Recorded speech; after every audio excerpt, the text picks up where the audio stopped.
Hello friends, സാന്ത്വനത്തിലെ പുതിയൊരു എപ്പിസോഡിലേക്ക് എല്ലാവർക്കും സ്വാഗതം. അങ്ങനെ ഒരു പച്ച വാളംപുളി നമുക്ക് ആനന്ദ് ദേവിയുടെ കയ്യിൽ കൊടുക്കുകയാണ്. എന്നിട്ട് പറയേണ്ടത് ഈ സമയത്ത് ഇതൊക്കെ കഴിക്കണമെന്ന് തോന്നുമെന്ന് ഞാൻ കേട്ടിട്ടുണ്ട്, അതുകൊണ്ട് നീ കഴിച്ചോന്ന്. അങ്ങനെ ദേവി അത് വാങ്ങുമ്പോൾ വല്ലാത്തൊരു ചിരിയും നാണമൊക്കെ വരുന്നുണ്ട് കേട്ടോ. എന്തായാലും ആനന്ദ് കൊടുത്തല്ലേ, അവിടെ നിന്ന് തന്നെ അതങ്ങോട്ട് കഴിക്കുകയാണ്. കഴിച്ചിട്ട് തന്നെയാണ് ആനന്ദിൻ്റെ കൂടെ പോകുന്നത് കേട്ടോ. നേരെ ദേവാമംഗലത്തേക്ക് തന്നെയാണ് വരുന്നത്. അവിടെ വന്നിട്ട് എല്ലാവരും റെഡിയായിരിപ്പുണ്ട് ദേവിയെ സ്വീകരിക്കാനായിട്ട്. ബാലനും മിത്രയും മീനാക്ഷിയും ഗോമതിയും ഒക്കെ ഉണ്ട്. എല്ലാവരും കൂടെ മുന്നിലേക്ക് വന്നിട്ട് ആരതി ഒഴിയാൻ വേണ്ടിയിട്ട് വിളക്ക് കത്തിക്കട്ടെ എന്ന് മീനാക്ഷി വന്ന് ചോദിക്കണട്ടോ. അപ്പോൾ ഉടനെ തന്നെ ഗോമതി പറഞ്ഞു, നിൽക്കും മോളെ, അതിന് മുന്നേ നമുക്ക് കുറച്ച് ജോലിയുണ്ട്. കണ്ണേറിന് വേണ്ടിയിട്ട് ഒഴിയണം, അത് കഴിഞ്ഞിട്ട് വേണം ആരതി എടുക്കാനായിട്ട്. അപ്പോൾ ബാലൻ ചോദിക്കുന്നുണ്ട്, ആ കണ്ണേറിന് വേണ്ടിയോ? അതിനല്ലേടി ആരതി എടുക്കുന്നത്? അല്ല, അങ്ങനെയല്ല ബാലേട്ടാ, ആദ്യം ഉപ്പും മുളകും കണ്ണേറിന് ഒഴിയണം, അത് കഴിഞ്ഞിട്ടേ ആരതി ഒഴിയാവോ. ഗർഭിണികളല്ലേ, അപ്പോൾ പെട്ടെന്ന് കണ്ണേർ കിട്ടാൻ സാധ്യതയുണ്ട്. ഓ, അങ്ങനെയൊക്കെ ഉണ്ടല്ലേ. അങ്ങനെ ആദ്യം ഉപ്പും മുളകൊക്കെ വെച്ചിട്ട് നന്നായിട്ട് ഒഴിയാനുണ്ട് കേട്ടോ ദേവിയെ.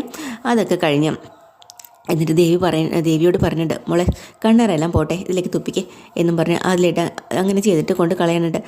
ഇനി അതൊക്കെ ചെയ്യാമല്ലോ അല്ലേ, എന്നാൽ പിന്നെ അച്ഛാ ഇതിനൊക്കെ കർപ്പൂരം കത്തിക്കാവോ എന്നിങ്ങനെ മീനാക്ഷി വന്ന് ചോദിക്കുകയാണ്. മീനാക്ഷി അതിലേക്ക് കർപ്പൂരമൊക്കെ കത്തിക്കുന്നുണ്ട്. അങ്ങനെ ഗോമതി അത് വാങ്ങിച്ച് ദേവിയെ മൊത്തത്തിലൊന്ന് ഒഴിയാനായിട്ട് നിൽക്കാൻ കേട്ടോ. അപ്പോൾ ആനന്ദ് മാറി നിൽക്കുവാണല്ലോ. അപ്പോൾ ആനന്ദിനോട് ഗോമതി പറയണ്ട, ആനന്ദേ നീ എന്തിനാണ് മാറി നിൽക്കുന്നത്? ഇങ്ങോട്ട് വന്നേ, നിങ്ങൾ ഒരുമിച്ച് നിൽക്കുക, രണ്ടുപേരും ചേർത്ത് വേണം ആരതി ഒഴിയാൻ. ഓ, ഞാനിപ്പോൾ എന്തിനാമേ, അതിന് ഞാനല്ലല്ലോ ഗർഭിണി എന്നിങ്ങനെ ആനന്ദ് ചോദിക്കുകയാണ്. അപ്പം ഗോമതി പറയുന്നുണ്ട്, അത് ശരി, അപ്പോൾ ദേവി ഒറ്റയ്ക്കാണോ ഗർഭിണിയായത്? നിനക്ക് ഉത്തരവാദിത്വമൊന്നും ഇല്ലേ? നിങ്ങൾ രണ്ടുപേരും കൂടി ചേർന്നല്ലേടാന്ന് ചോദിക്കുക കേട്ടോ. അപ്പോൾ ദേവിക്കും ബാക്കി എല്ലാവർക്കും ചിരി വരുവാണ്. അങ്ങനെ വല്ലാത്തൊരു നാണത്തോടുകൂടി ആനന്ദും കൂടി അടുത്തേക്ക് വരുവാണ്. അങ്ങനെ രണ്ടുപേരും കൂടെ അടുത്ത് നിൽക്കുകയാണ്. രണ്ടുപേരെയും ചേർത്തിട്ട് ആരതിയൊക്കെ ഒഴിയുന്നുണ്ട് നമ്മുടെ ഗോമതി. അതോടുകൂടി അവർക്ക് ഭയങ്കര സന്തോഷമാവാണ് കേട്ടോ. ദേവിയുടെ ആണെങ്കിൽ കണ്ണൊക്കെ നിറഞ്ഞു പോയിട്ടുണ്ട്. കാരണം ഇങ്ങനെ ഒരു കാര്യം ദേവി ഒരിക്കലും പ്രതീക്ഷിച്ചതല്ലല്ലോ. അങ്ങനെ അത് തിരിച്ച് വീണ്ടും ദേവമംഗലത്ത് വന്ന് കയറാൻ സാധിച്ചതിൽ സന്തോഷമുണ്ട്. അതൊക്കെ കഴിഞ്ഞിട്ട് അച്ഛനോട് വന്ന് പറയുന്നുണ്ട്, ബാലച്ച എന്നും പറഞ്ഞാൽ കയ്യിലേക്ക് പിടിക്കുകയാണ് കേട്ടോ. ബാലച്ചനോടൊരു പ്രത്യേക സ്നേഹമുണ്ടല്ലോ. ബാലനാണെങ്കിൽ ദേവിയുടെ തലയിൽ തൊട്ട് തടവിയിട്ട് പറയുന്നുണ്ട്, മോളെ നന്നായിട്ട് സൂക്ഷിക്കണം, ഈ സമയത്ത് എന്തൊക്കെ ചെയ്തുകൂടാ, എന്തൊക്കെ ചെയ്യാം, ഇതെല്ലാം അമ്മ പറഞ്ഞു തരണം. അമ്മ പറയുന്നത് കേട്ട് നീ അനുസരിച്ചോളണം കേട്ടോ, ഒന്നുപോലും വിടാതെ അനുസരിക്കണം. നമ്മളുടെ പേരക്കുട്ടിയാണ് നിൻ്റെ വയറ്റിലുള്ളത്, പൊന്നുപോലെ നീ അതിനെ കാത്തുകൊള്ളണം. അപ്പോൾ ഗോമതി അടുത്ത് വിളിച്ചിട്ട് പറയുന്നുണ്ട്, എൻ്റെ ദേവി മോൾക്ക് എൻ്റെ വക ഒരു സമ്മാനം ഉണ്ട് കേട്ടോ എന്ന് പറഞ്ഞ് കയ്യിൽ കിടന്ന് ആ ഒരു വള ഊരി ദേവിയുടെ കയ്യിലേക്ക് കൊടുക്കുകയാണ്.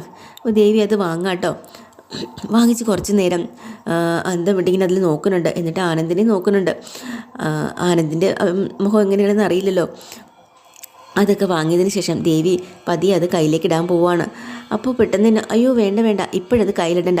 അപ്പോൾ ബാലൻ ചോദിക്കുന്നുണ്ട്, ഇപ്പോൾ ഇടാനല്ലാതെ പിന്നെ സമ്മാനം നീ എന്തിനാ അത് കയ്യിൽ കൊടുത്തത്? ബാലേട്ടാ, ഇതൊരു ചടങ്ങാ, അത്രയേ ഉള്ളൂ. ഇവളുടെ വളകാപ്പ് നടക്കുമല്ലോ, അന്ന് വേണം ഇതിടാൻ. മോളെ അതുവരെ നീ ഇത് സൂക്ഷിച്ച് വെച്ചിരിക്കണം കേട്ടോ. ശരി. പിന്നെ മോളെ, മോൾക്ക് എന്താ ഒരു സന്തോഷമില്ലാത്ത പോലെ മുഖം വാടിയിരിക്കുന്നല്ലോ? ഒന്നുമില്ല ബാലച്ച. അപ്പോൾ ഗോമതി പറയുന്നുണ്ട്, ബാലേട്ടാ അത് ഇവളുടെ മുഖത്തെ വിളർച്ചയുള്ളതുകൊണ്ട് തോന്നുക, ഈ സമയത്ത് ഇങ്ങനെയൊക്കെ വരുമല്ലോ, അതുകൊണ്ടാണ് ക്ഷീണം കാണും. അതൊക്കെ ശരിയാ. അപ്പോൾ വീണ്ടും ബാലൻ ചോദിക്കുന്നുണ്ട്, അപ്പോൾ പിന്നെ ദേവിയുടെ ജോലിക്കാരിയോ? ഇനിയിപ്പോൾ IT കമ്പനിയിൽ ലീവ് പറയണ്ടേ? ജോലിക്ക് പോകുന്നുണ്ടോ എന്നൊക്കെ ചോദിക്കാം. ഉടനെ മീനാക്ഷി പറയട്ടെ, എന്തിനാ അച്ഛാ ലീവ്? 1.5 മാസമല്ലേ ആയിട്ടുള്ളൂ, എന്നാലും ഈ സമയത്ത് യാത്രയ്ക്ക് നല്ലതാണോ മോളെ എന്നിങ്ങനെ ബാലൻ ചോദിക്കണം. ഗോമതി പറയുന്നുണ്ട്, ജോലി അങ്ങ് വേണ്ടെന്ന് വെച്ചാൽ പോരെ. മീനാക്ഷി വിട്ടുകൊടുക്കണില്ല. എന്തിനാമേ ജോലി വെറുതെ കളയുന്നത്? നല്ല ജോലിയല്ലേ, ജോലി കളഞ്ഞിട്ടുള്ള ഒന്നും വേണ്ട. അപ്പോൾ മിത്ര പറയുന്നുണ്ട്, അതിനിപ്പോൾ ഒരു ക്യാബ് എടുത്താൽ പോരെ, ക്യാബിന് ബുക്ക് ചെയ്താൽ പോരെ, ക്യാബ് അതിൽ പോയി വരുമ്പോഴത്തേക്കും സേഫാണല്ലോ, സുരക്ഷിതമായിട്ട് പോയിട്ട് വരികയും ചെയ്യാം. മിത്ര പറഞ്ഞത് ശരിയാണല്ലോ, അത് മീനാക്ഷി. അപ്പോൾ ബാലൻ പറഞ്ഞത്, അത് ശരിയാ, കാറിലാണെങ്കിൽ കുഴപ്പമില്ല, അങ്ങനെയാണെങ്കിൽ ജോലി കളയാതിരിക്കുന്നതാണ് മോളെ നല്ലത് എന്നൊക്കെ ഇങ്ങനെ പറയണ്ട. ദേവിക്കൊന്നും പറയാൻ പറ്റണില്ല. ദേവി ഇടയ്ക്ക് ആനന്ദിനെ നോക്കുന്നുണ്ട്. അപ്പോൾ മീനാക്ഷി വീണ്ടും പറഞ്ഞിട്ട്, ദേവി ചേച്ചിയും ഒരു കാര്യം ചെയ്യും, നാളെ തന്നെ ക്യാബ് പ്രൊവൈഡ് ചെയ്യാനുള്ള ഒരു ആപ്ലിക്കേഷൻ കൊടുക്കുക, മെയിൽ അയച്ചാൽ മതിയല്ലോ. അങ്ങനെ എല്ലാവരും കൂടെ ദേവിയുടെ ജോലിക്കാരെ ഇങ്ങനെയായിട്ട് കൊത്തി പറിക്കുന്നുണ്ട് കേട്ടോ. അപ്പോൾ ദേവിക്ക് ഒന്നും മിണ്ടാൻ പറ്റുന്നില്ല. പക്ഷേ ആനന്ദ് ഉടനെ കയറി സഹായിക്കുന്നുണ്ട്. ആനന്ദ് പറയാം, തൽക്കാലം ദേവി എന്തായാലും ഒരിടത്തും ജോലിക്ക് പോകുന്നില്ല. ഞാൻ വിടുന്നില്ല, അതൊന്നും ശരിയാവില്ല. അവിടെ ഞാൻ ദേവി ജോലി ചെയ്യുന്ന IT കമ്പനി ഞാൻ പോയി കണ്ടിരുന്നു. നല്ല ഭയങ്കര റഷായിട്ടുള്ള ഒരു സ്ഥാപനമാണ്. അപ്പോൾ ഈ സ്റ്റേജിൽ അവൾക്കത് പറ്റില്ല. അതുകൊണ്ട് തന്നെ ഞാൻ അവളുടെ ജോലിക്ക് വേണ്ടിയിട്ട് ലീവ് എല്ലാം കൊടുത്തിട്ടുണ്ട്. 3 മാസത്തെ ലീവ് അപ്പോയിൻമെൻ്റ് ആയിട്ടുണ്ട്. അപ്പോൾ അത് നന്നായല്ലോ. അല്ലെങ്കിൽ തന്നെ കാറിലാണെങ്കിലും ഇത്രയും ദൂരം പോയി ജോലി ചെയ്യണ്ടല്ലേ? വേണ്ട, അതിനേക്കാളും നല്ലതാണ് വീട്ടിൽ നിൽക്കുന്നതാണ് നല്ലത്. അപ്പോൾ തന്നെ മീനാക്ഷി പറഞ്ഞിട്ടുണ്ട്, 3 മാസം ഏട്ടത്തി വീട്ടിലിരുന്നാലേ നല്ല ബോറടി ആവില്ലേ? ഓ, അതൊന്നും കുഴപ്പമില്ല, നിങ്ങളെല്ലാവരും ഇല്ലേ, അതുകൊണ്ട് ഞാൻ ഹാപ്പി ആവും. അപ്പോൾ മിത്ര പറയാനുണ്ട്, ഓ ആദ്യമൊക്കെ അങ്ങനെ തോന്നും, കുറച്ച് കഴിയുമ്പം ഏട്ടത്തിക്ക് മടുത്തു തുടങ്ങും. അപ്പോൾ ഗോമതി വീണ്ടും പറയാണ്, ആ സ്കൂളിലെ ജോലിയായിരുന്നെങ്കിൽ കൊള്ളായിരുന്നല്ലേ, അതാകുമ്പോൾ ഇവിടെ അടുത്തായിരുന്നല്ലേ, ദിവസം പോയി വരാനായിരുന്നു ദേവി മുൾക്ക് ബോറും അടിക്കില്ലായിരുന്നു. അപ്പോൾ ദേവി വീണ്ടും സങ്കടത്തിലായി.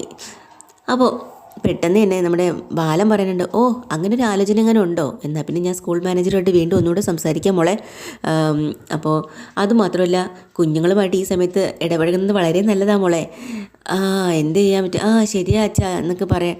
അപ്പോൾ മീനാക്ഷി വീണ്ടും, പിന്നെ പ്രഗ്നൻസി ടൈമിലെ കുഞ്ഞുങ്ങളുമായിട്ടൊക്കെ ഇടപഴകുന്നത് അമ്മമാർക്ക് വളരെ സന്തോഷമായിരിക്കും. അത് സത്യമാണ് കേട്ടോ. വയറ്റിലുള്ള സമയത്ത് മറ്റുള്ള കുഞ്ഞുങ്ങളെ സ്നേഹിക്കാനും ലാളിക്കാനും ഒക്കെ തോന്നും. ബാലേട്ടൻ ഒരു കാര്യം ചെയ്യും, മാനേജറോട് സംസാരിക്കുക. പുതിയതായിട്ട് മറ്റാരെങ്കിലും അപ്പോയിൻമെൻറ്റ് ചെയ്തിട്ടില്ലെങ്കിൽ ദേവി അവർ സ്വീകരിക്കും. അല്ല മോളെ, മോളുടെ സർട്ടിഫിക്കറ്റ് എല്ലാം കൊണ്ടുവന്നോ, അതോ വീട്ടിലാണോ? വീണ്ടും ദേവി പെട്ടു. ദേവിക്ക് എന്ത് പറയണമെന്ന് അറിയാൻ പറ്റുന്നില്ല. ബാലച്ച, അത് സർട്ടിഫിക്കറ്റ് അല്ല മോളെ, എന്ത് കൊണ്ടുവന്നിട്ടില്ലേ എന്ന് വീണ്ടും ബാലൻ ഇങ്ങനെ ചോദിക്കാൻ കേട്ടോ. അപ്പം അപ്പോൾ പെട്ടെന്ന് തന്നെ ആനന്ദ് കയറി പറയാം, അയ്യോ സർട്ടിഫിക്കറ്റ് എല്ലാം എന്നെ ഏൽപ്പിച്ചതാ, പക്ഷേ ഞാൻ അവിടെ നിന്ന് എടുക്കാൻ മറന്നു ചോദിച്ചാൽ അവിടെ തന്നെ ഇരിക്കുക എന്ന് ആനന്ദ് വീണ്ടും പറയാം. സാരമില്ല, സർട്ടിഫിക്കറ്റ് ആയാലും നമുക്ക് പരിഹാരം ഉണ്ടാകാം. അച്ഛൻ്റെ കാര്യം എന്തായാലും അച്ഛൻ പറഞ്ഞ കാര്യമൊക്കെ നല്ലത് തന്നെയാണ്. ദേവി നോക്കുന്ന ഡോക്ടറില്ല, ഡോക്ടറോടൊന്ന് ചോദിക്കാം, അതാ നല്ലത്. ഡോക്ടറുടെ ഒരു ഒപ്പീനിയൻ കൂടെ എടുത്തിട്ട് പോരെ നമുക്ക് ദേവി ജോലിക്ക് വിടണോ വേണ്ടേ എന്നൊക്കെ ആലോചിക്കേണ്ട. അത് ശരിയാട്ടോ, അത് ഡോക്ടറുടെ തീരുമാനം വന്നിട്ട് നമുക്ക് മാനേജറെ വിളിച്ച് കാര്യങ്ങളൊക്കെ പറയാമെന്ന് ശരിക്കും ആനന്ദ് പറയുന്നുണ്ട്. അപ്പോൾ ഏട്ടത്തെ ഇടം വലം തിരിയാൻ ഇനി ആനന്ദേട്ടൻ സമ്മതിക്കില്ലല്ലേ എന്നൊക്കെ ഇങ്ങനെ പറഞ്ഞ് കളിയാക്കുന്നുണ്ട്. ശരി, പണ്ട് ഞാനും ഗർഭിണിയാത്തപ്പോൾ ബാലേട്ടനെ ഇങ്ങനെയായിരുന്നു, എന്നെ അങ്ങോട്ടും ഇങ്ങോട്ടൊന്നും വിടില്ലായിരുന്നു, എൻ്റെ കൂടെ തന്നെ കാണും, അച്ഛൻ്റെ മോനല്ലേ ഇത്, അങ്ങനെ തന്നെ വരുള്ളൂ എന്നൊക്കെ ഇങ്ങനെ അവരവിടെ നിന്ന് സംസാരിക്കണം കേട്ടോ. ഇതെല്ലാം കഴിഞ്ഞ് റൂമിലേക്ക് വരുവാണ്. ബെഡ്റൂമിലേക്ക് കയറി വരുന്ന ദേവി ആദ്യം തന്നെ ഞെട്ടിപ്പോകും കേട്ടോ. കാരണം ആദ്യം ഒരു സമാധാനം അവനുണ്ട്, ഈ ബെഡ്റൂമിലേക്ക് ഇനി കടന്നു വരാൻ കഴിയില്ല എന്ന് വിചാരിച്ചിടത്ത് വന്നു. രണ്ടാമത് മതിലിൽ വെച്ചിരുന്ന ഇവരുടെ കല്യാണ ഫോട്ടോസ് ഉണ്ടല്ലോ, ആ ഫോട്ടോ ഇപ്പോൾ കാണുന്നില്ല. അപ്പോൾ അത് നമ്മുടെ ആനന്ദിനോട് ചോദിക്കുന്നുണ്ട്, ആനന്ദേട്ടാ ഈ ഫോട്ടോ എന്ത് ചെയ്യുന്നു? അതെന്തോ എനിക്കറിയില്ല, അടിച്ചു വാരോ മറ്റോ ചെയ്തപ്പോഴത്തേക്കും അങ്ങോട്ട് ഇങ്ങോട്ട് മാറ്റി വെച്ചിട്ടുണ്ടാവും. ഇല്ല, എനിക്ക് മനസ്സിലായി, ആനന്ദേട്ടൻ അത് നശിപ്പിച്ചിട്ടുണ്ടാവുമെന്ന്. അപ്പോൾ ആനന്ദ് മിണ്ടാതിരിക്കുക കേട്ടോ. ആനന്ദേട്ടന് എന്നോടുള്ള ദേഷ്യം ഇതുവരെയായിട്ട് തീർന്നില്ലല്ലേ എന്ന് വീണ്ടും ഇങ്ങനെ ചോദിക്കണം.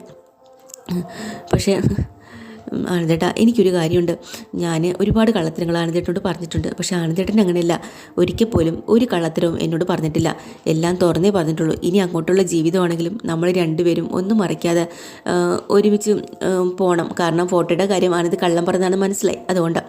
അപ്പോൾ ആനന്ദ് പറയുന്നുണ്ട്, താൻ ചോദിച്ചില്ലേ തന്നോട് എനിക്ക് ദേഷ്യം ഉണ്ടാകുന്നുള്ളത്? എനിക്കറിയില്ല ദേവി എന്താ സംഭവിച്ചതെന്ന്, എൻ്റെ മനസ്സിന് എന്താ സംഭവിക്കുന്നതെന്നൊന്നും എനിക്കറിയില്ല. പിന്നെ തനിക്കറിയോ, ഞാനെന്ന് പറയുന്നത് ഒരു വല്ലാത്തൊരു ലോകമാണ്, ഞാനൊരു സാധാരണ മനുഷ്യനുമാണ്. ഈ വീടും ഇവിടെ ഉള്ളവരും പിന്നെ ചെറിയൊരു ജോലിയും, അത്രയ്ക്കേ ഉള്ളൂ എൻ്റെ ജീവിതം. ഇതിനിടയിലാണ് തന്നെപ്പോലെ ഒരാളെ കാണുന്നതും ഇഷ്ടപ്പെടുന്നതും താൻ കടന്നു വന്നതും ഒക്കെ. അപ്പോൾ എൻ്റെ ജീവിതത്തിൽ ഞാൻ എന്തൊക്കെയോ താനായിട്ട് തന്നെ അത് മാറ്റിയെടുത്തു, ഞാൻ മാറി. ഏതൊരു ഭർത്താവിനും ഭാര്യയോട് സ്നേഹം ഉണ്ടാവും, പക്ഷേ എനിക്ക് തന്നോട് സ്നേഹം മാത്രമല്ല ഉണ്ടായിരുന്നത്, ബഹുമാനവും ആദരവും ഒക്കെ ഉണ്ടായിരുന്നു. പക്ഷേ അതൊരു നിമിഷം കൊണ്ട് എല്ലാം തകിടം മറിഞ്ഞൊന്ന് കേൾക്കുമ്പോൾ ഉള്ള ആ ഒരു ടെൻഷനുണ്ടല്ലോ, അതെനിക്കിതുവരെ താങ്ങാൻ പറ്റിയിട്ടില്ല. അത് എന്നെക്കൊണ്ട് കഴിയില്ല എന്ന് പറയണതിന് മുമ്പേ ആനന്ദ് പൊട്ടി കരഞ്ഞു പോവാട്ടോ. എൻ്റെ കണ്ണക്കങ്ങ് നിറഞ്ഞു പോയി, കരയാൻ തുടങ്ങി. അത് കണ്ടിട്ട് ദേവി മാറി നിന്ന് അങ്ങോട്ട് കരയാനിട്ടോ.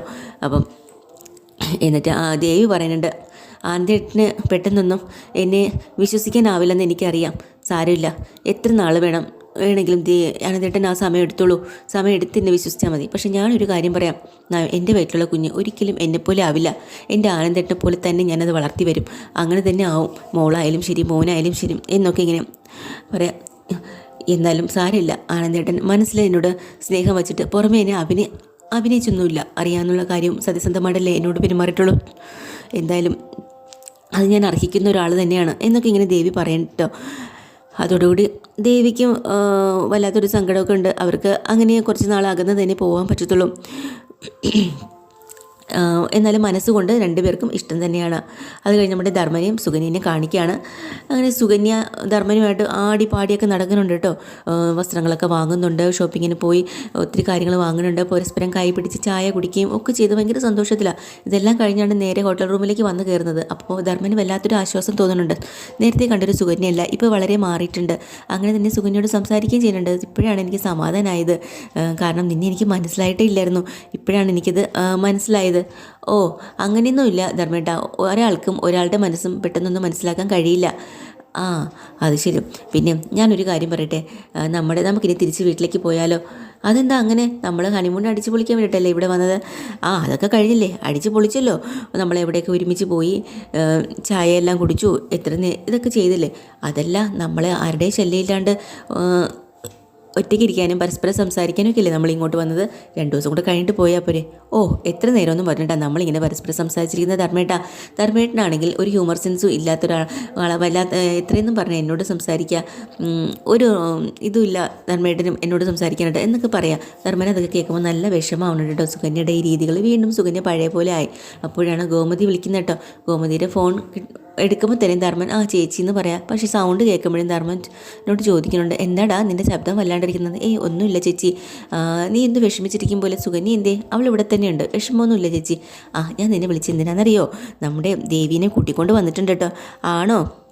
അതെ, ദേവീനെ എത്രയെന്നും പറഞ്ഞിട്ടാ അവിടെ നിൽക്കുന്നത്. ഇങ്ങോട്ട്, അത് നന്നായി ചേച്ചി, ഇങ്ങോട്ട് വിളിച്ചുകൊണ്ട് വന്നത് നന്നായി. ഞങ്ങളും ഇപ്പോൾ തിരിച്ച് ഉടനെ തന്നെ വരുന്നുണ്ട് കേട്ടോ. ആണോ? അതെന്താ പെട്ടെന്ന് തിരിച്ച് വരുന്നത്? നിങ്ങൾ ഹണിമൂണിന് പോയല്ലേ, 2 ദിവസം കൂടെ കഴിയട്ടെ എന്നിട്ട് നിന്നാൽ പോരെ? അതല്ല ചേച്ചി എന്നും പറഞ്ഞിങ്ങനെ തുടങ്ങുമ്പോൾ സുകന്യ ഇങ്ങനെ നോക്കുന്നുണ്ട് കേട്ടോ. ഇതൊക്കെയാണ് ഇന്നത്തെ ടീച്ചറുടെ എപ്പിസോഡുമായിട്ട് വീണ്ടും വരാം. ചാനൽ ഇഷ്ടമായി ലൈക്ക് ചെയ്യുക, സബ്സ്ക്രൈബ് ചെയ്യുക. Thank you.